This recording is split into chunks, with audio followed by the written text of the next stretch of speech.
Halo.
Selamat pagi semuanya. Assalamualaikum warahmatullahi wabarakatuh.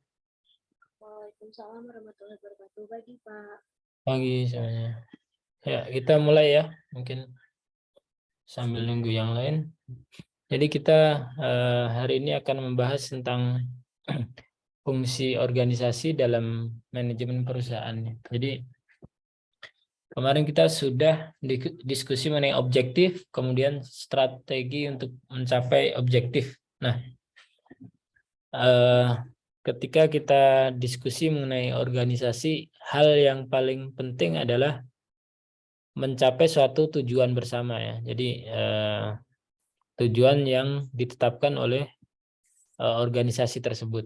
Nah, jadi eh, kita akan membahas lebih detail mengenai konsep dasarnya, kemudian pembagian dalam organisasi. Jadi apa aja yang ada di dalam organisasi itu, maksudnya divisi apa aja dan sebagainya. Kemudian faktor yang mempengaruhi struktur organisasi.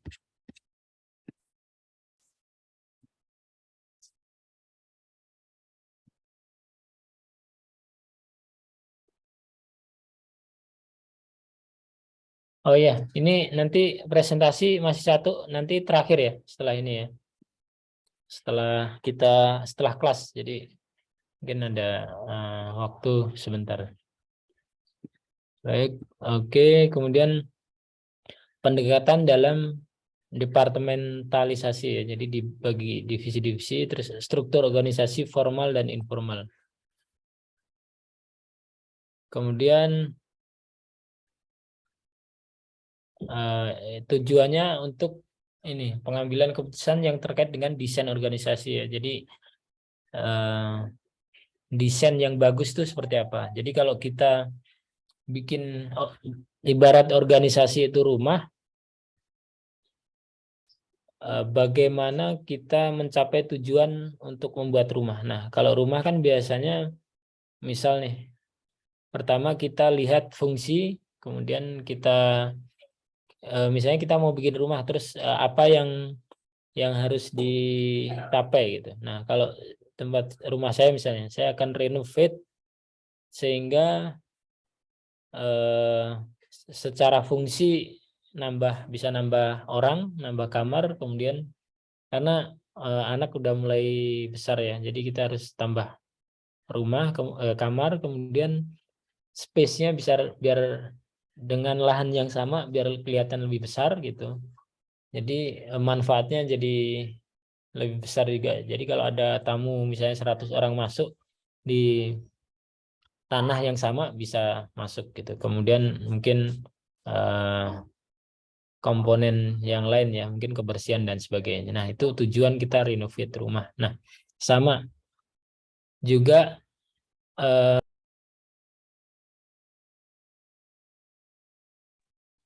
kalau kita membuat organisasi, pasti kan nggak cuman ini ya, nggak cuman asal ikut kan gitu.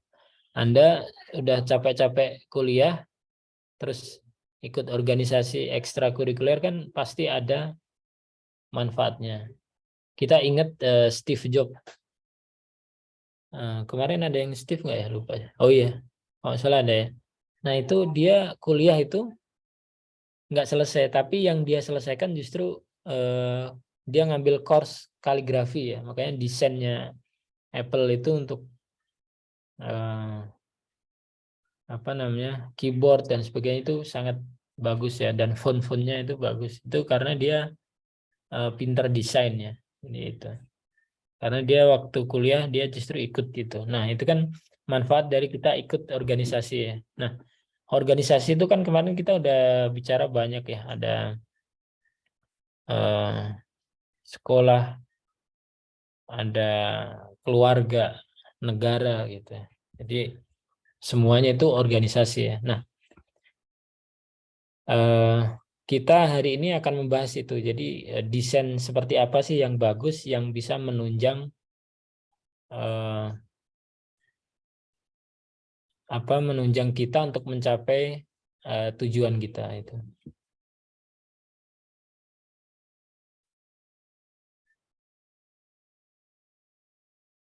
Oke, sebuah organisasi bila dipimpin, nah ini kalau pucuk pimpinannya bijaksana akan melahirkan bawahan yang bijak dalam menetapkan prioritas setiap pekerjaannya, ya. Jadi karena resource kita limited, pasti kita akan pandai dalam memprioritaskan mana sih yang lebih penting gitu. Itu. Kemudian maksudnya gimana? Maksudnya kalau misalnya kemarin misalnya Portugal gitu, itu dia kan jumlahnya terbatas orangnya, hanya mungkin sekitar 25 apa berapa gitu ya. Jadi orang yang didaftarkan ke Piala Dunia kan nggak banyak tuh, termasuk Ronaldo dan sebagainya. Nah, ketika pemimpin memutuskan untuk masukkan atau enggak Ronaldo dalam pertandingan saat itu, nah itu yang krusial itu. Nah, itu juga kalau pemimpinnya bijak, kita juga bisa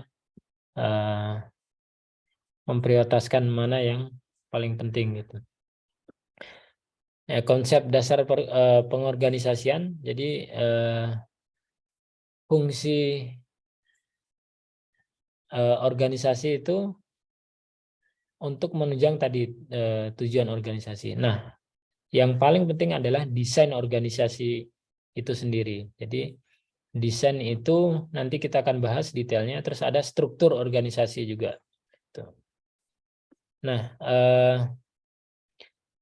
mungkin kalau kita definisikan itu ada organisasi waktu mungkin awal-awal sudah ya, sekelompok orang yang berkumpul gitu ya, dan berinteraksi dan bekerja sama untuk mencapai tujuan bersama gitu. Misalnya kita mau bareng tes ngambil sertifikasi gitu. Nah, kemudian ternyata ada beberapa mahasiswa gitu. Ya udah kita ini aja belajar bareng gitu. Sehingga nanti sama-sama lulus ngambil sertifikasi Microsoft misalnya. Nah, itu juga bentuk organisasi karena punya tujuan, nggak cuma sendiri gitu. Nah, kalau organisasi cuma sendiri itu organisasi linglung kali ya. Organisasi itu sekelompok orang terus yang bekerja sama untuk mencapai tujuan bersama. Nah, itu. Jadi, namun anehnya karena tadi pemimpinnya kurang bijak, tidak bisa menjelaskan apa sih tujuan organisasi itu. Jadi ada nanti kita belajar kepemimpinan bahwa ada seorang visioner leader, ada yang mungkin transaksional atau yang biasa aja lah ya. Maksudnya nggak transformatif atau nggak leader yang biasa aja. Dia mungkin hanya seorang manajer biasa gitu. Seorang leader yang visioner, dia akan selalu ingat apa tujuan organisasi. Terus yang kedua, dia selalu menerjemahkan tujuan yang mungkin mulia itu ke dalam langkah-langkah yang mudah dicerna di tingkat sampai tingkat bawah sekalipun. Jadi visi misi itu bukan cuman kata-kata pajang di ini ya, di tembok gitu. Tapi visi misi itu sesuatu yang harus dicapai gitu. Nah, itu. Jadi ini TTS juga kemarin visinya hebat juga tuh, Global University nggak salah ya, apa gitu ya. Makanya menjadi universitas yang bertaraf internasional gitu ya. Nah, itu juga uh, tujuan yang mulia gitu. Nah, pertanyaannya nanti langkah-langkah untuk mencapai itu. Nah, itu yang menjadi challenge dari pimpinan dari TTS itu. Kemudian, nah itu, jadi setiap organisasi punya tujuan bersama. Nah, kalau pemimpinnya biasa-biasa, itu dia lebih ke detail orangnya, tapi dia nggak lupa bahwa tujuannya itu apa gitu. Itu sering sekali kejadian itu. Kalau pemimpinnya aja lupa apa tujuannya, maka anak buahnya ya udah jadi kayak disorientasi gitu ya. Lupa apa sih sebenarnya yang paling penting di organisasi ini. Kemudian, nah ini udah ya tadi. Nah, contoh struktur organisasi ini fungsional ya. Jadi manajer keuangan, ada direktur, di bawahnya manajer, kemudian manajer produksi, pemasaran, dan SDM. Ini yang biasanya ada di perusahaan-perusahaan yang kecil ya biasanya. Nah, itu menerapkan satu desain, yaitu fungsional desain ya, fungsional desain. Nah, di pemasaran ada bagian penjualan dan bagian promosi. Nanti di manajer SDM juga ada rekrutmen, training, compensation and benefit, dan keuangan juga ada accounting, ada finance, produksi, ada bagian QC, ada operator dan sebagainya. Nah, itu yang mungkin Anda udah tahu ya. Nah, bentar.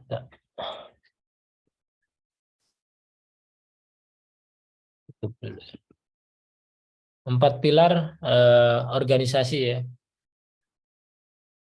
Jadi pertama itu pembagian kerja. Jadi biar jelas siapa mengerjakan apa, kemudian pengelompokan pekerjaan, siapa mengerjakan apa tadi kan ada mirip-mirip tuh. Setelah mirip-mirip jadikan satu. Nah, itu very simple sebenarnya. Kemudian relasi antar bagian. Kalau udah dikelompok-kelompokkan gimana satu kelompok sama kelompok yang lain berinteraksi atau relatednya gimana? Itu hierarki. Kemudian yang terakhir adalah koordinasi. Ketika ada tadi untuk mencapai tujuan bersama, biar kita sama-sama mencapai tujuan itu ada koordinasi.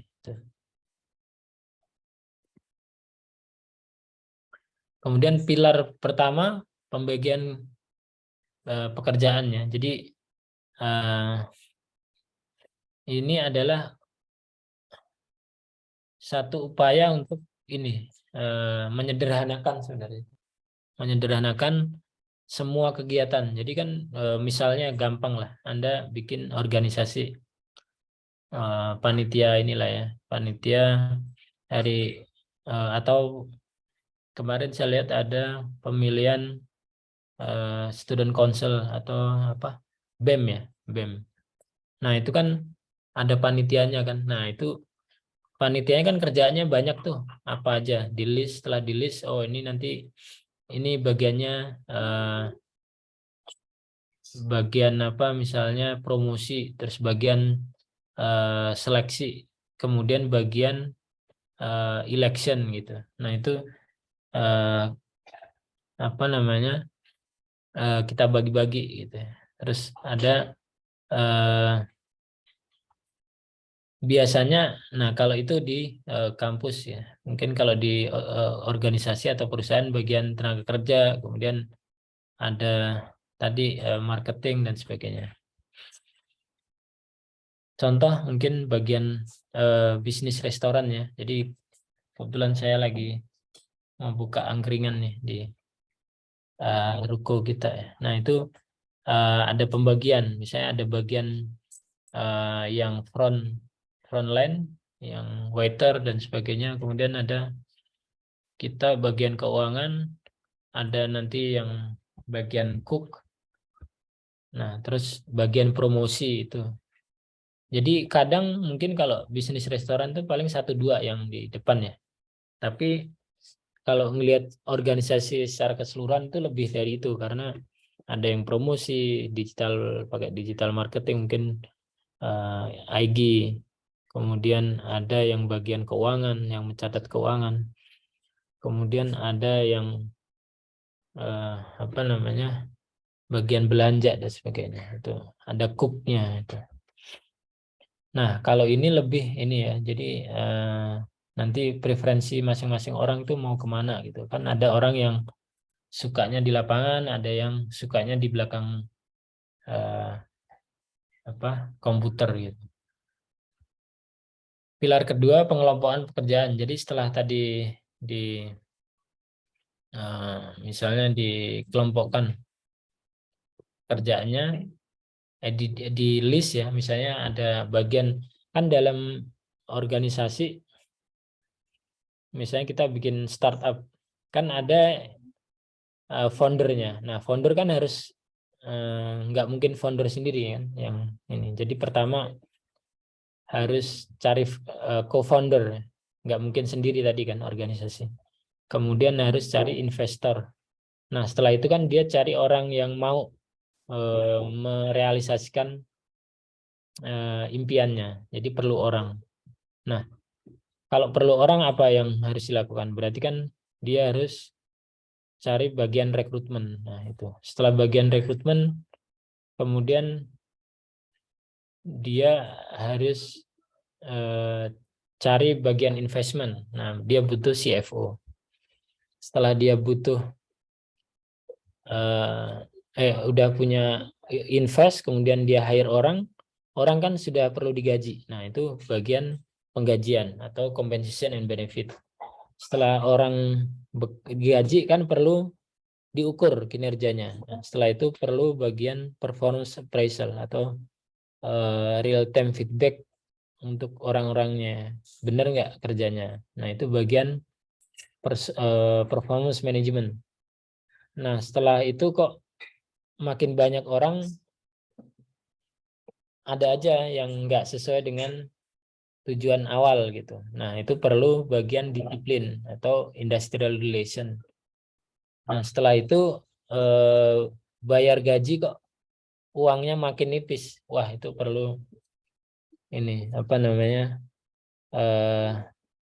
Bagian finance sama accounting untuk menilai sebenarnya uang kita itu masih cukup atau enggak.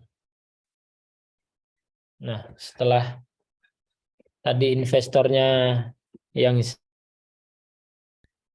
yang angel investornya sudah nggak cukup duit, dia butuh another investment. Nah, itu jadi butuh orang untuk pitching gitu. Nah, itu bagian-bagiannya. Nah, setelah itu kita kelompokkan. Tadi kan ada rekrutmen, ada compensation benefit, kemudian ada industrial relation, ada employee relation, itu jadikan satu. Nah, kita namakan jadi people and people experience, atau mungkin zaman dulu human capital atau personal management atau HR atau HR gitu. Nah, kemudian yang bagian tadi cari investor, mencatat keuangan gitu bisa kelompokkan jadi finance. Nah, itu. Jadi itu salah satu berdasarkan fungsi ya. Nah, bagian startupnya belum. Jadi produknya apa tadi belum dibahas ya. Nah, kalau produknya misalnya mau bikin software, nah itu berarti butuh orang yang paham untuk programming ya, atau mau menjual jasa security misalnya. Nah, itu harus cari orang yang bagus di security gitu. Nah, setelah itu kan ada project-project, banyak project. Nah, itu nanti bagian harus ada project management, ada security engineer atau, nah itu semuanya adalah departmentalization gitu ya. Itu pilar kedua.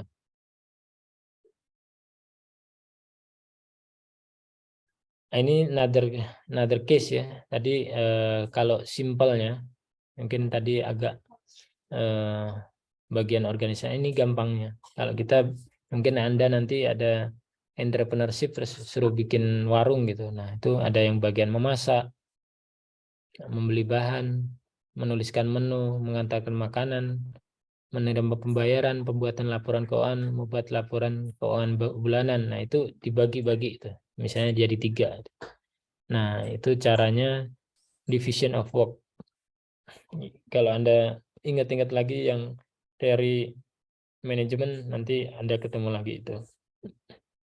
Setelah itu, karena dikelompokkan mungkin jadi 3 sudah cukup, bagian keuangan, bagian pelayanan, bagian dapur gitu ya. pilar ketiga, penentuan relasi antar bagian. Nah, ini hierarkinya. Nah, hierarki itu enggak, hierarki sama birokrasi itu beda ya. Hierarki itu penentuan antara bagian ya. Gimana kita communicate antar bagian gitu. Baik horizontal atau vertikal. Nah, ada dua konsep penting yaitu span of management control atau span of control ya. Saya lebih sukanya pakai span of control dan change of command. Nah, penentuan hierarki dalam bisnis organisasi yang ini yang span of control sama chain of command nanti kita bahas lebih lanjut ya. Jadi apa maksudnya? Cuman kita bahas dulu hierarki dalam organisasi. Nah, itu ada tadi kepala restoran, ada bagian keuangan, bagian pelayanan, dan bagian dapur. Ini atasan yang mengoordinasikan, yaitu maka kita sebut kepala ya. Kemudian bagian-bagian tadi dia memerlukan bawahan yang membantu kan. Nah, itu ada 1 orang bagian keuangan, 3 orang bagian pelayanan, dan bagian dapur. Nah, ini tergantung dari banyaknya pekerjaannya, jumlah orang cukup atau enggak gitu. Nah, balik lagi span of control atau span of control ya. Itu terkait jumlah orang yang bisa kita manage dalam satu bagian ya, satu departemen. Jadi misalnya kalau perusahaan kecil itu HR manajernya atau manajernya cukup 1 gitu. Tapi kalau udah perusahaannya gede, apalagi bentuknya holding, maka nanti dari divisi dibagi lagi subdivisi gitu. Kemudian subdivisi ada supervisi, kemudian ada staff, ada senior staff. Nah, itu tergantung span of management control atau span of control. Jadi 1 orang itu efektifnya memegang berapa orang sih? Nah, itu berapa orang di bawahnya. Nah, kemudian change of command ini menunjukkan garis perintah ya antara siapa reporting ke siapa gitu. Sebenarnya atasan saya siapa gitu. Itu chain of command. Span of control itu 1 orang manajer atau 1 orang leader efektifnya berapa orang sih gitu. Contoh chain of command dari bisnis restoran ya. Jadi pelayan 1 itu reportingnya ke bagian pelayanan gitu kan. Nah, itu titik garis-garis itu adalah chain of command gitu. Siapa report ke bosnya siapa sih? Hierarki itu ada vertikal, ada horizontal ya. Nah, vertikal ke atas, horizontal ke bawah. Maksudnya adalah ada yang terlalu birokrati. Kalau terlalu birokrasi itu tadi karena perusahaannya udah besar, ada general manager, ada manager, ada supervisor, bahkan ada asisten manager dulu. Ada supervisor, ada senior staff, ada staff. Nah, itu kan tinggi banget. Tapi kalau flat, nah itu kayak di Apple tuh. GM-nya dihapus langsung, jadi flat organisasinya. Nah, ini vertikal, ini terlalu tinggi kan? Ini berapa tahap tuh? Misalnya A ini general manager, terus manager, terus ini asisten manager, baru staff. Nah, itu ada 1, 2, 3, 4 layer. Nah, kalau yang hierarkinya horizontal tuh flat gitu kayak gitu. Jadi langsung nggak ribet gitu. Coba kalau yang vertikal tuh, F itu akan jarang sekali ketemu yang A gitu. Itu terlalu birokrasi itu namanya. Nggak boleh langsung F, nggak boleh langsung ke A gitu. Tapi kalau di hierarki yang flat atau horizontal, F itu langsung ke A gitu. Jadi dibagi langsung. Tapi pertanyaannya gini, span of controlnya bisa nggak? Nah, ini kan kalau ini kan nggak banyak ya, contohnya nggak banyak. B, C, D, E, F, G. Itu 2, 3, 4, 5, 6. 6 kan. Nah, yang di flat ini kan 4 gitu. Nah, itu apa? mungkin harus kita ini juga, harus kita lihat berapa yang efektif gitu. Pilar keempat ada koordinasi, jadi antar bagian tadi ada relasi, terus ada koordinasi. Karena kalau kita, kelemahan dari kita departementalisasi itu adalah akan menciptakan silo efek ya, atau masing-masing bagian punya ego. Nah, itu negatifnya. Makanya perlu koordinasi. Misalnya coba di Indonesia yang ngomongin tenaga kerja, contohnya gini. Kita ini masalah yang saya hadapi nih, yang saya termasuk praktisi yang ya maksudnya dalam artian agak agak tergerak untuk jadi aktivis lah istilahnya. Jadi ketika mahasiswa itu kuliah, itu kan berharap bisa kerja dengan gaji yang layak gitu. Tapi alih-alih kuliah dapat kerja, tapi sekarang ini kita kesulitan cari kerja gitu. Misalnya seperti itu. Nah, itu adalah masalahnya karena ada gap antara dunia pendidikan sama dunia kerja gitu. Nah, masing-masing itu fokus pada ini secara makro ya, secara besar. Masing-masing universitas ya mencetak mahasiswa sesuai dengan versinya gitu. Negara juga gitu, pendidikan dibuat ya menurut dia seperti itu, Nadiem. Nah, kemudian di Departemen Tenaga Kerja ya udah dia ngurusin bagiannya gitu. Jadi ada ego masing-masing. Nah, tujuan yang harusnya dicapai itu adalah kita menciptakan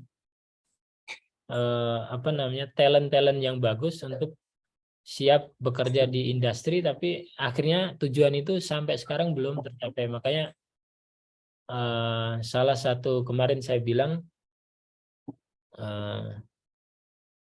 nanti 2024 kita harus cari orang yang bisa menciptakan lapangan pekerjaan dan bisa mengikis gap antara akademisi, institution sama industri itu.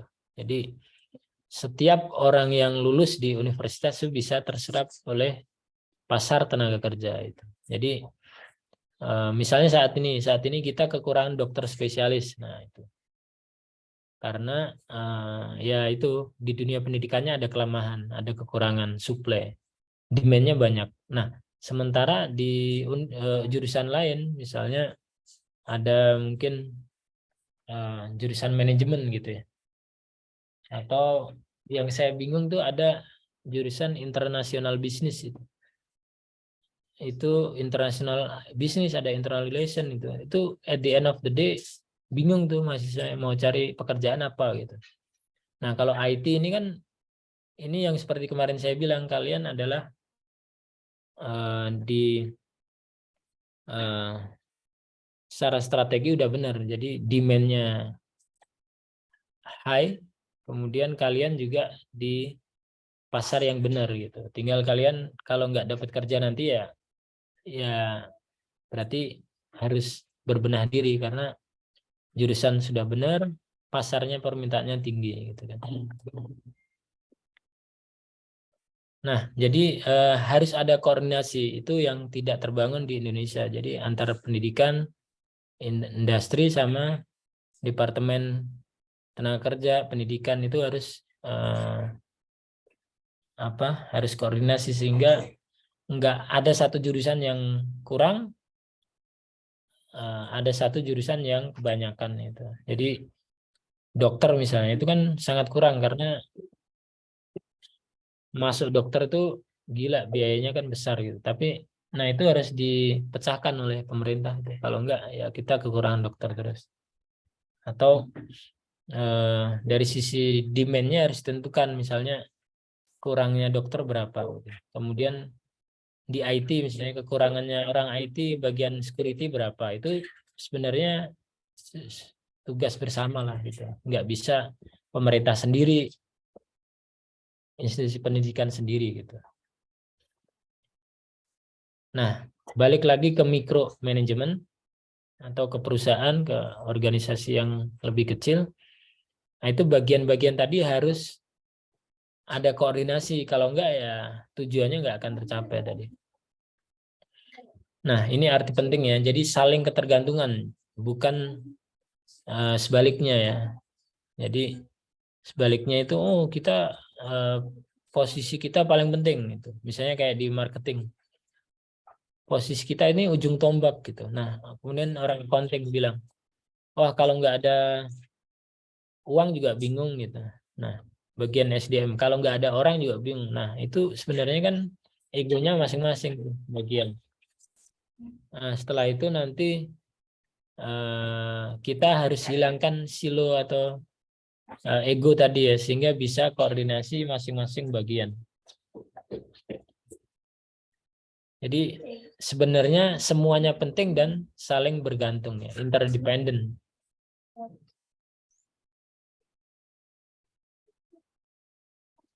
Kemudian faktor-faktor yang mewarisi struktur organisasi, strategi tadi, kemudian teknologi, lingkungan, dan skala organisasi ya, besar atau kecil tadi ya.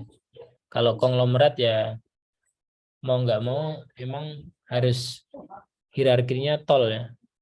Tapi kalau perusahaan keluarga maksa banget organisasi tol ya bunuh diri. Beberapa pendekatan dalam departementalisasi adalah berdasarkan produk, berdasarkan fungsi, berdasarkan pelanggan, berdasarkan geografis, dan campuran antara fungsi dan produk atau campuran fungsi dan geografis, campuran antara fungsi dan pelanggan. Nah, itu we call it matrix. Ya.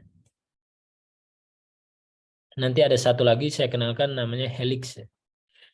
Departementalisasi berdasarkan fungsi yaitu jadi ada manajer keuangan, ada bagian produksi, pemasaran, SDM itu. Kemudian berdasarkan produk ada apa namanya, kalau manufacturing PT ABC ya, misalnya sabun, pasta gigi, mie instan dan sebagainya. Nah, kemudian berdasarkan pelanggan misalnya anak-anak, remaja, dewasa gitu ya. Jadi misalnya sama-sama popok kan ada dua tuh, popok bayi ada popok dewasa. Nah itu kalau berdasarkan pelanggan maka bisa aja produknya sama tapi pelanggannya berbeda, maka dibikin berdasarkan customer. Nah itu mau ini suka-suka ya. Tapi tadi yang paling efektif yang mana? Nah berdasarkan geografis misalnya regional, bagian Jakarta, Bandung, Makassar, Medan. Kalau perusahaan multinasional juga gitu, biasanya pakai geografis. Nah ini matrix ini ada kombinasi antara fungsi dan salah satu. Bisa produk, bisa pelanggan dan sebagainya tadi. Jadi dikombinasikan. Atau di perusahaan IT biasanya matrix juga, ada manajer fungsi, ada project manager. Nah, makanya kalau ada orang baru kerja itu suka bingung sebenarnya saya report ke siapa gitu. Nanti ada tech lead, ada team lead gitu ya. Nah itu ini. Jadi ada project, ada fungsi gitu. Nah ini matrix. Jadi misalnya perusahaan IT nih ya, tempat saya. Ini kan ada fungsi marketing, operation, engineering, finance.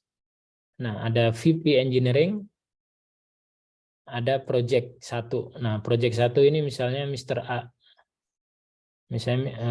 Misalnya si siapa ya, Putri gitu, project manajernya. Project manager 1, terus anak buahnya kan beberapa nih.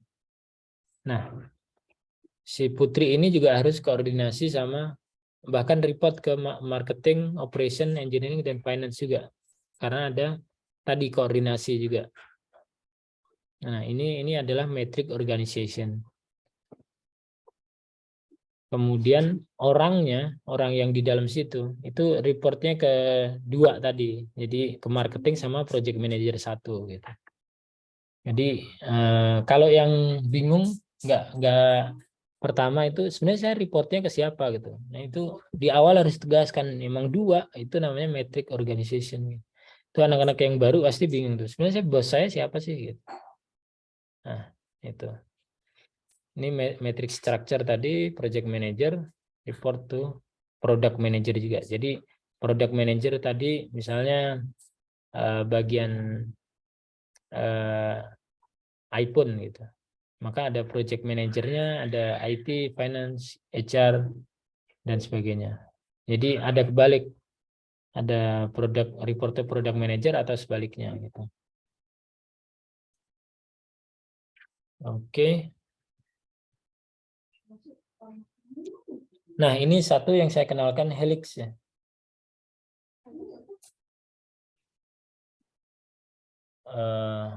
Helix ini adalah lebih dari, nah kalau di matrix tadi kan ada yang jelas, solid line reporting, ada dot line reporting. Solid itu yang day to day-nya. Dot line itu kadang-kadang report pas perlu gitu. Itu. Mana itu?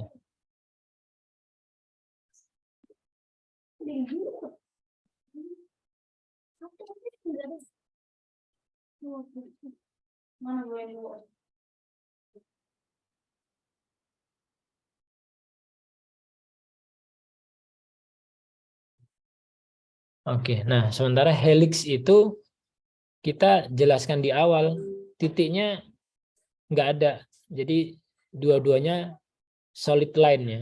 Jadi satu orang pasti ikut dua gitu. Jadi capability management, jadi ada tujuan tadi organisasi, ada tujuan masing-masing profesi atau personal objektif sama organizational objektif. Jadi gini, yang lain yang hitam itu adalah bagaimana kita melakukan pekerjaan gitu. Nah, yang hitam ya, sorry, yang hitam itu apa sih yang harus kita lakukan, kemudian yang biru bagaimana kita melakukan. Jadi yang hitam itu pekerjaannya sehari-hari, kemudian yang biru itu lebih care terhadap masing-masing individu. Kan setiap organisasi kan punya objektif ya, misalnya punya objektif untuk misalnya profit organization, ya udah mencapai keuntungan yang diinginkan. Nah, tapi jangan lupa setiap orang yang gabung dalam organisasi nggak semuanya kan memang kerjaannya kan mencapai profit organisasi tadi kan. Nah, tapi kan dia punya personal objektif juga yang harus di take care gitu. Yaitu pengen juga dong ada career path-nya. Kemudian ada dia dievaluasi, saya bagus nggak sih kinerjanya? Kalau bagus dinaikin dong gajinya. Nah, itu personal objektif masing-masing orang. Nah, itu harus diperhatikan juga. Makanya kita ada Helix Organization yang digagas oleh McKinsey, itu membalance antara flexibility sama stability. Jadi menciptakan organisasi yang agile. Karena apa? Kalau misalnya career path-nya jalan, maka organisasi itu bisa menciptakan future leader dari dalam. Mungkin itu ada pertanyaan, teman-teman. Kalian siap-siap ya yang mau presentasi.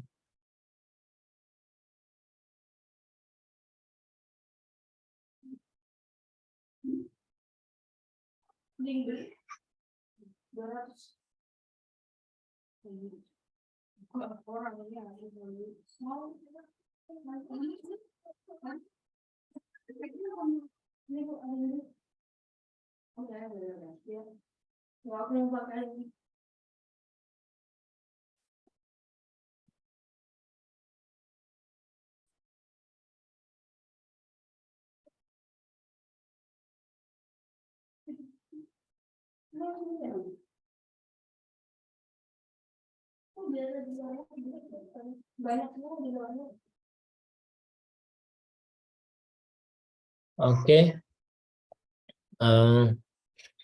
nggak ada ya. Ini ada, cukup jelas ya. Oke, baik. Satu lagi mungkin terakhir, ada informal organisasi ya. Jadi kita ingat kasusnya di kepolisian ya, yang lagi dramanya masih sampai sekarang, itu ada formal organisasi kepolisian, apa tuh, propam gitu ya. Nah tapi ada, disinyalir ada informal organisasi yang di dalamnya yang kayak sindikat gitu ya. Jadi ada informal yang katanya terkait kasus-kasus besar gitu. Nah itu informal. Nah ada juga misalnya sindikat narkoba, itu kan informal juga, tapi dia kadang lebih hebat. Atau misalnya maling ya, maling motor, begal motor, itu ada organisasinya.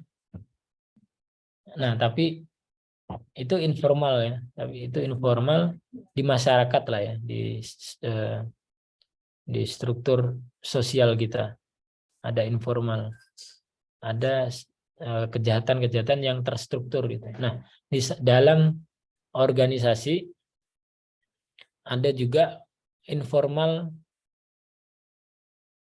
struktur. Ada yang tujuannya bagus, ada yang tujuannya jelek gitu. Nah, informal yang tujuannya bagus tentunya akan mendukung organisasi, misalnya ekstrakurikuler gitu kan ya. Itu bisa membantu kita untuk lebih kreatif gitu. Atau dalam organisasi misalnya ada olahraga, itu ada futsal, ada badminton dan sebagainya. Itu kan untuk stay fit ya orang-orang. Nah itu mendukung. Tapi ada informal organisasi juga, informal struktur yang, yuk kita ini gaji kita kayaknya kurang nih, kita bikin proyek dalam perusahaan gitu. Jadi nanti kita bikin perusahaan, terus kita ikut tender perusahaan kita gitu. Nanti saudara kita lah. Ini saya bukan ngajarin ya, bukan ngajarin, tapi jangan dilakukan maksud saya. Nah itu. Jadi nanti kita ikut tender, vendornya 3 kita tentukan, mungkin saudara kita jadi A, B, C gitu. Di perusahaan A, B, C, nanti direkturnya salah satu kita yang tunjuk, tapi kita yang ini, yang manage gitu. Nah itu ada informal organisasi seperti itu, yang ada niat jahat lah gitu. Biasanya untuk KKN gitu. Nah ada juga informal organisasi itu bahkan nggak ini, bahkan ada informal leader juga. Jadi kadang GM-nya itu nggak terlalu ditakutin, malah ada orang yang posisinya lebih bawah tapi lebih punya karisma dan sebagainya gitu. Itu apa namanya, lebih dihormati gitu. Jadi orang malah dengerin. Nah itu kayak gitu. Kalau perusahaan yang punya serikat pekerja, itu sebenarnya bentuk informal organisasi juga. Ada yang berbentuk serikat pekerja yang terdaftar, ada yang tidak. Nah, kalau Anda sebagai orang atasan, Anda harus melihat provokatornya siapa gitu. Atau dari divisi Anda itu yang paling didengarkan selain Anda siapa gitu. Jadi ketika Anda mau ngambil keputusan, sebelum dilempar ke semua bawahan Anda harus pengaruhi orang itu. Karena orang itu yang akan mempengaruhi orang lain gitu. Kalau dia iya, biasanya iya, yang lain juga oke. Nah, itu Anda harus pahami juga informal organisasi gitu. Ya, itu kenapa? Ya karena emang manusia itu kan hakikatnya ya itu ya, punya kebutuhan untuk bersosialisasi lah ya. Kadang ada yang tidak terakomodir di organisasi, maka mereka, oh gimana nih, belum tercapai tujuan kita. Itu ini harus kadang perlu, mereka merasa perlu. Nah, kalau formal informal kan, kalau formal itu kan atasan bawahannya. Kalau informal itu ya itu masing-masing lah ya. Jadi nggak ditentukan, nggak ada job desk dan sebagainya, nggak ada yang ditunjuk, nggak ada gaji gitu. Baik pembinanya ditetapkan dan ditunjuk. Kalau yang ini biasanya sih eh, nggak kesepakatannya bukan ditunjuk gitu ya, tapi lu aja deh gitu, atau salah satu maju. Misalnya kayak inilah, kayak imam sholat di bandara itu kan dia nggak ditunjuk di KM-nya kan, tapi salah satu yang maju lah gitu. Nah, mungkin itu cukup dari saya. Kelompok satu silakan.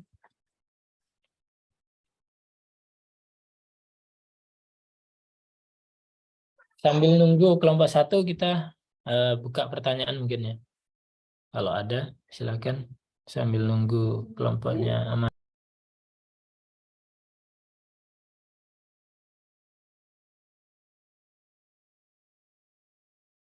Halo, suara saya kedengeran nggak? Iya, kedengeran, silakan. Oke, saya share screen ya, Pak. Iya, monggo.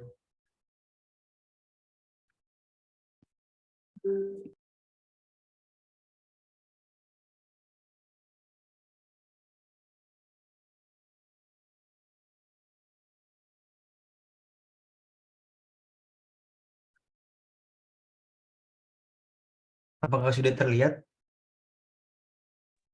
Iya, Mas, silakan. Udah Oke. lihat ya. Silakan.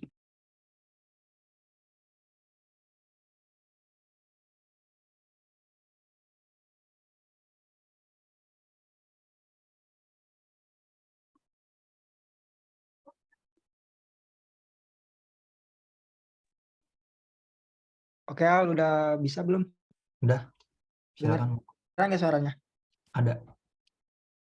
Ada. Ada. Oke, langsung kita mulai aja. Bismillahirrahmanirrahim. Assalamualaikum warahmatullahi wabarakatuh. Selamat siang teman-teman semua. Alhamdulillahirrahmanirrahim. Terima kasih kepada Pak Khairul selaku Pak dosen di mata kuliah manajemen bisnis.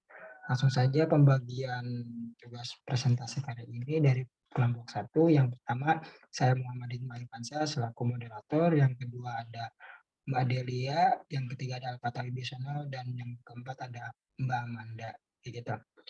Untuk presentasi yang pertama, kita dari kelompok 1, The Executive Leadership of Elon Musk Management Business.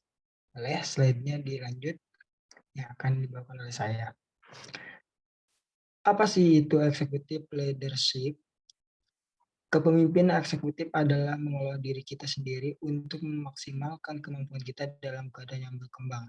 Dari Canon, para pemimpin eksekutif memahami diri mereka sendiri dan bagaimana menyebarkan kekuatan mereka di berbagai konteks. Mereka dengan terampil beradaptasi dengan situasi dengan cepat dan mengidentifikasi tindakan terbaik berdasarkan pengetahuan diri mereka. Pemimpin eksekutif memberdayakan dan menginspirasi orang lain dalam organisasi. Canon juga menjelaskan, ini adalah tentang memanfaatkan apa yang dapat Anda lakukan sebagai seorang pemimpin dengan berpikir di luar diri Anda sendiri.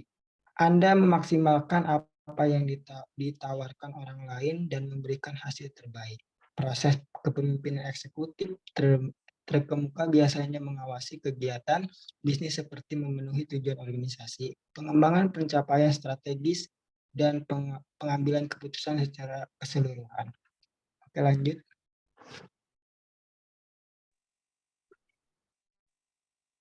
Bang Al, boleh lanjut. Elon Musk. Elon Musk berumur 51 tahun, lahir di Afrika Selatan pada 28 Juni 1971. Adalah seorang pengusaha, penemu, dan tokoh bisnis dari Amerika Serikat. Ia pendiri The Boring Company dan juga pendiri Neuralink dan OpenAI. Dengan pendapatan yang diperkirakan sekitar 240 miliar US dollar sampai April tahun 2022, Musk adalah orang terkaya di dunia menurut Bloomberg, Bill.Gates Index dan Forbes. Majalah Forbes menempatkan Elon Musk sebagai orang terkaya ketujuh di dunia per bulan Februari 2021. Kekayaan Musk mencapai 177,2 miliar US dollar, sekitar 2,478 triliun rupiah. Kesuksesannya ini tidak datang sekejap mata. Musk adalah sosok yang gila kerja karena dia bekerja 80-120 jam per minggu. Selain itu, Musk juga dikenal sangat idealis dan mempunyai visi yang kuat. Lanjut.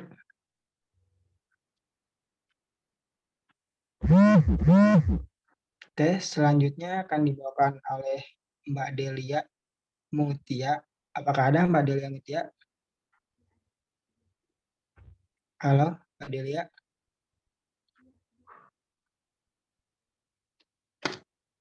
Halo, Mbak Delia ada?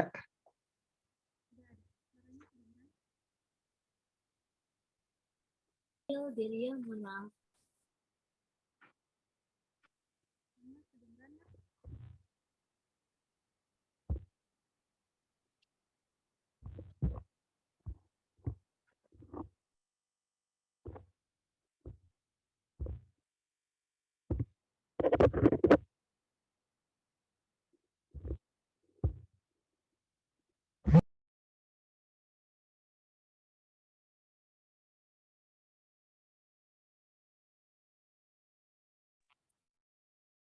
Tes suara saya kedengeran nggak, teman-teman? Ada. Ada. Ada. Suara Delia yang kecil nggak jelas.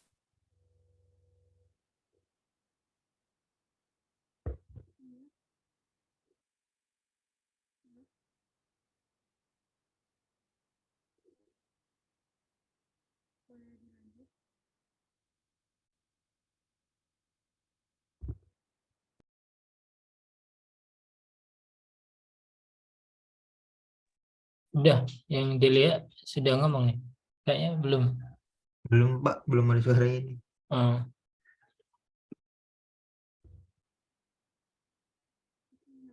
Lagi dibenerin, Pak.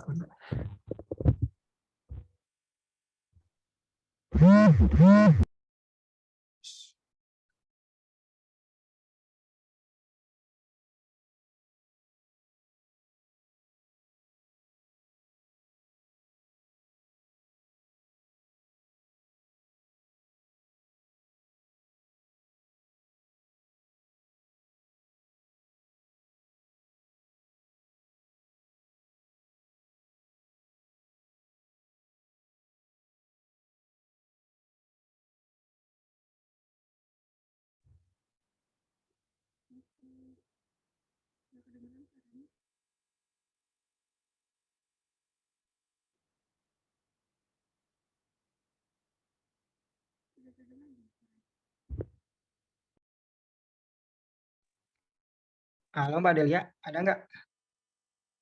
Kecil suaranya. Enggak, di mute kok itu suaranya. Belum dibuka itu. Oh, Belum buka ya? Tadi dia 2 ya. Itunya enggak.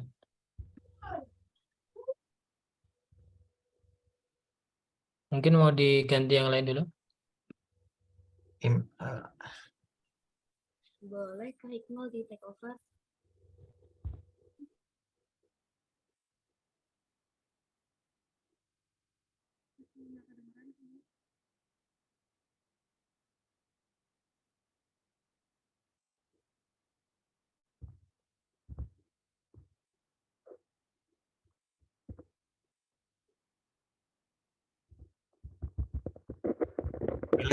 saya lanjutkan ya. Di sini ada ini ya, family tree-nya si Elon Musk. Itu ada ayahnya namanya Elon Musk, dia seorang ahli elektromekanika, pilot dan juga pelaut ya. Terus ada ibunya seorang ahli gizi dan model dari kota Regina, Provinsi Saskatchewan di Kanada. Nah, ini ada jadi dia 3 bersaudara ya. Pertama ada Elon Musk, kemudian ada Kimball Musk dan Tosca Musk. Pada saat itu Elon Musk tinggal di Bel Air, Los Angeles, California. Musk bertemu istri pertamanya, penulis asal Kanada, Justin Musk, ketika masih kuliah di Queen University. Mereka menikah pada tahun 2000. Lalu mereka menyatakan bercerai pada September tahun 2008. Ini ada fotonya dia sama si Justin Musk di sebelah kiri. Kemudian pada bulan Januari 2012, Musk mengumumkan bahwa ia mengakhiri hubungannya selama 4 tahun dengan istri keduanya, aktris asal Inggris Raya bernama Taula Riley. Musk memiliki 5 seorang anak laki-laki, kembar 2 dan kembar 3. Mereka diasuh oleh Elon dan Justin Musk. Kemudian ini ada pendidikan Elon Musk ya. Dia pernah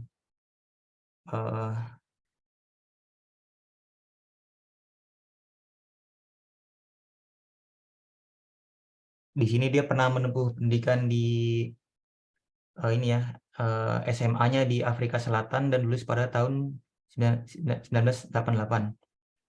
Kemudian melanjutkan pendidikannya di Kanada ya, di Queen University di Kingston, Ontario. Tapi dia hanya menempuh 2 tahun pendidikan di Queen University sebelum pindah ke University of Pennsylvania. Pennsylvania itu negara bagian di Amerika Serikat. Di University of Pennsylvania, Elon Musk berhasil menyelesaikan gelar Bachelor of Science di bidang fisika. Di samping itu, Elon Musk juga menerima gelar BA di bidang ekonomi dari Wharton School.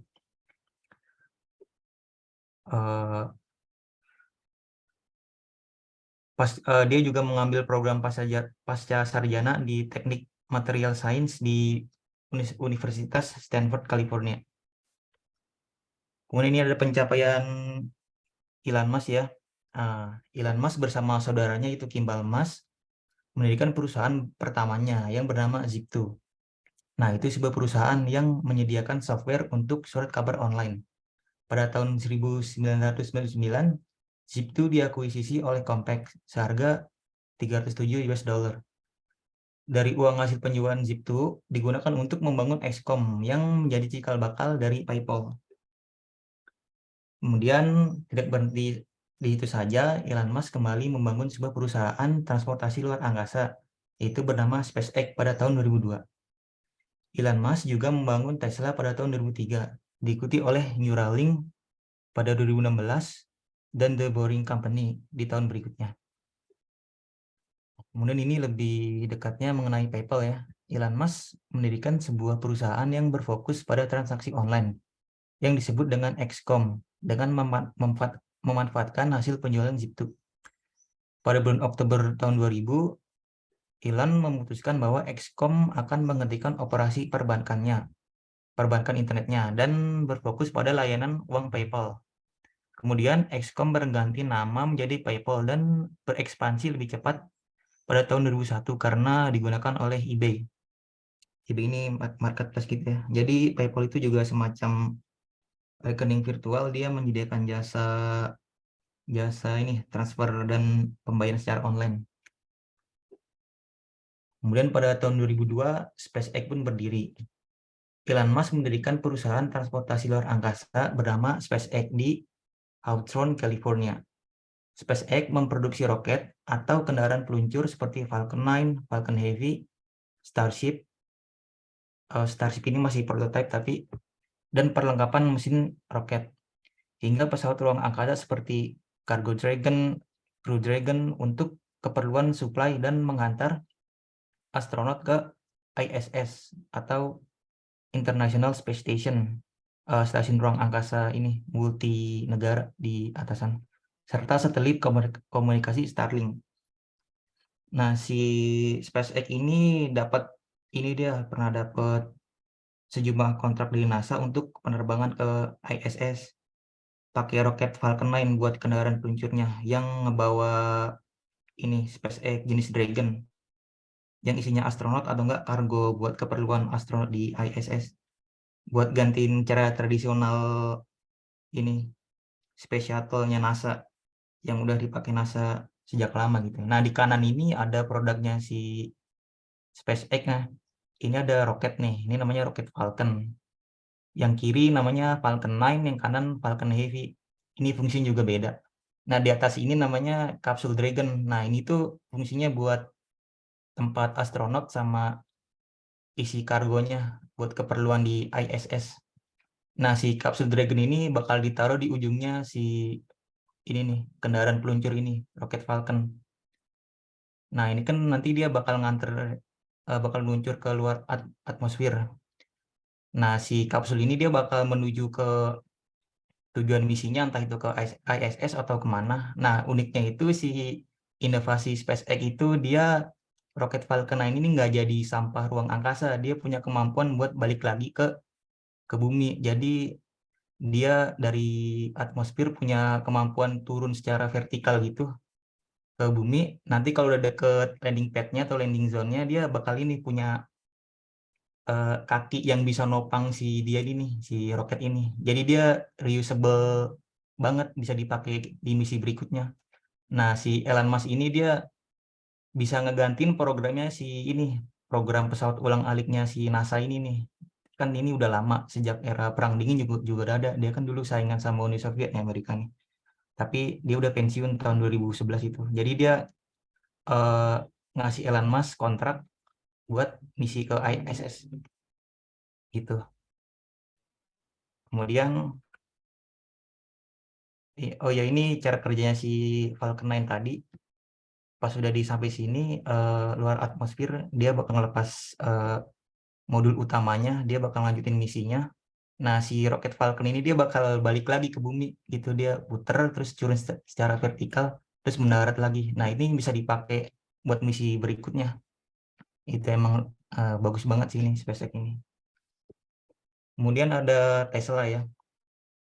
Tesla Motor adalah perusahaan yang memiliki fokus bisnis produksi mobil listrik ramah lingkungan yang digerakkan dengan menggunakan baterai dan dayanya dapat diisi ulang kembali.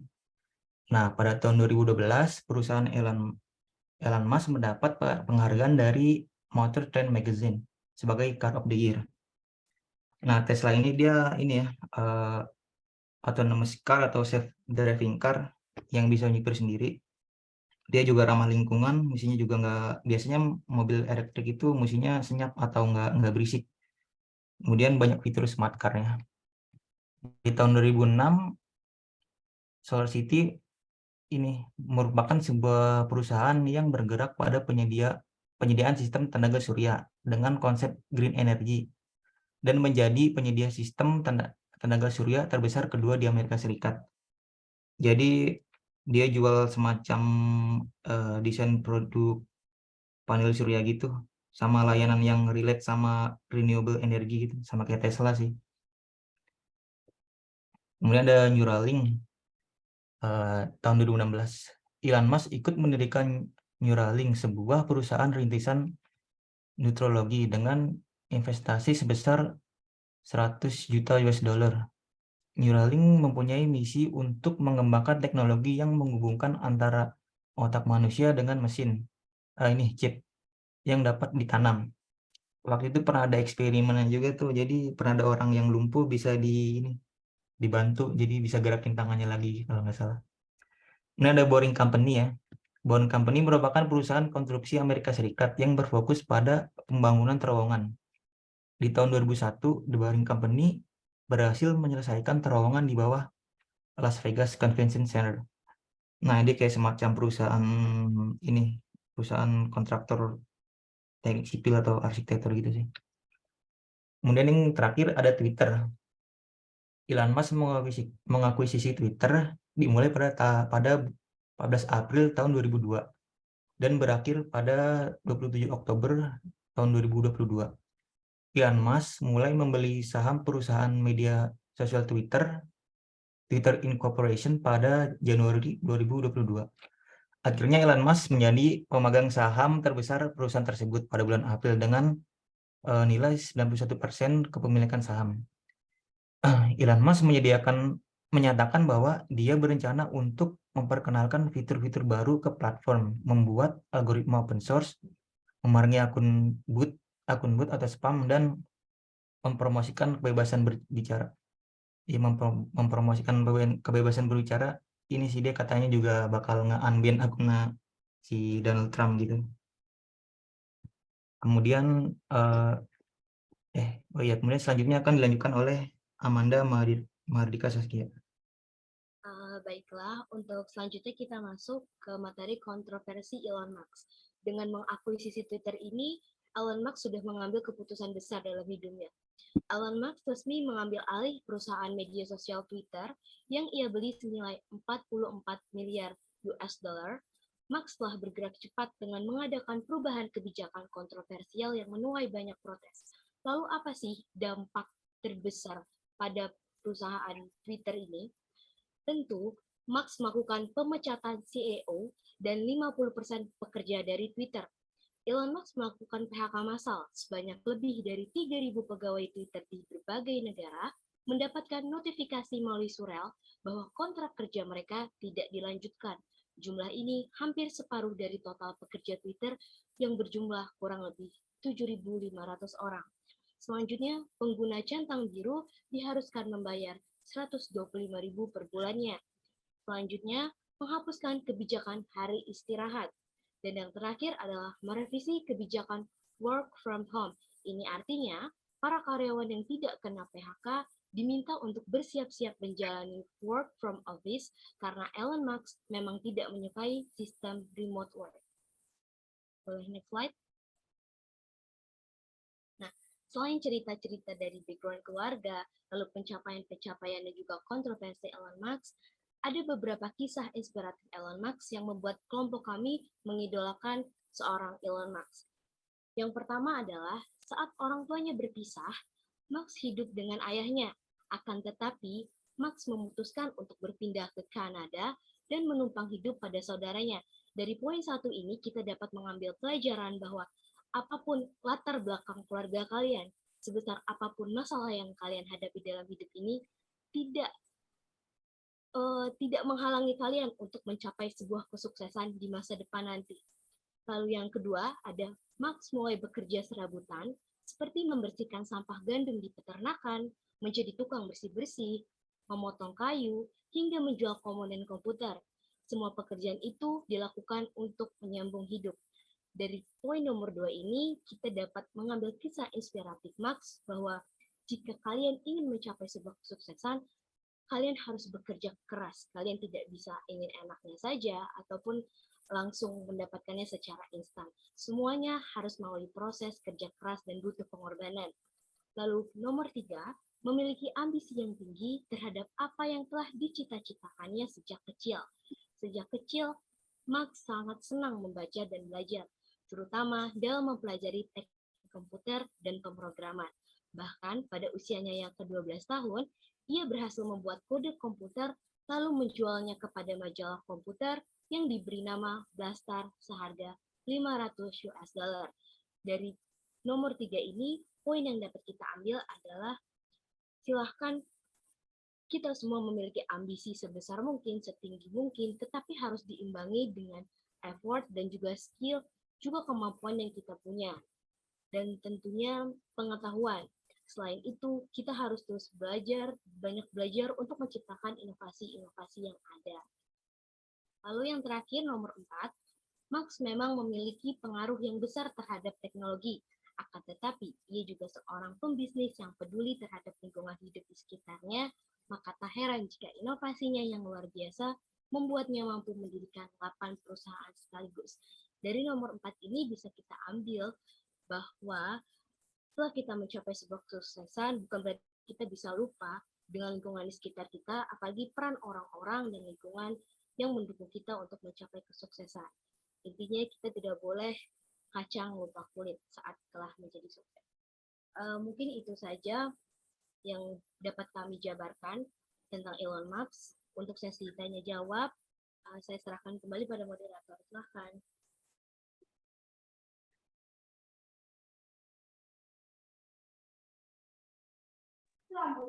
Silakan kalau ada yang mau tanya dulu, teman-teman.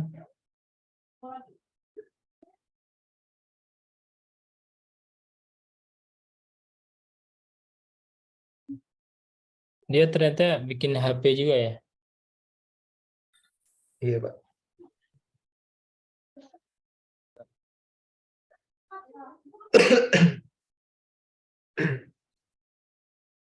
Yang saya note di Elon ini emang dia pekerja keras ya. Jadi Iya, Pak. kerjanya nggak kenal waktu lah. Mirip kayak Steve Jobs ya. Iya. Dan sama-sama human touch-nya kurang. Jadi kalau kita lihat di video-video cara dia pecat orang itu ya kalau menurut saya kurang manusiawi ya. Jadi ketika kayak Zoom call gitu, you are fired gitu. Cuman diomongin gitu doang di hadapan orang gitu, nggak dijelasin kenapa. Jadi kayak nasib orang itu ditentukan semudah itu gitu. Iya. Bahkan ada karyawannya yang di PHK-nya itu cuma dikirimin email. Itu kurang, mungkin nggak sesuai budaya kita lah ya. Itu mungkin ya sebenarnya sih kurang dia dalam hal itu, tapi ya yang kita lihat kegigihannya dia ya, passion terhadap sesuatu itu dikejar mati-matian. Bahkan mungkin kesehatannya dia dengan kerja lebih dari 16 jam gitu kan. Sakit sekali. Itu yang kita lihat ya, maksudnya passion and persistent gitu. Ada yang mau nanya mungkin, atau mungkin ada yang mau beli Tesla iPhone, Tesla apa itu namanya? Itu bakal lebih mahal kali ya daripada iPhone,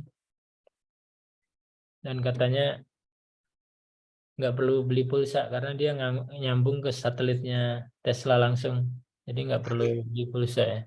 Iya.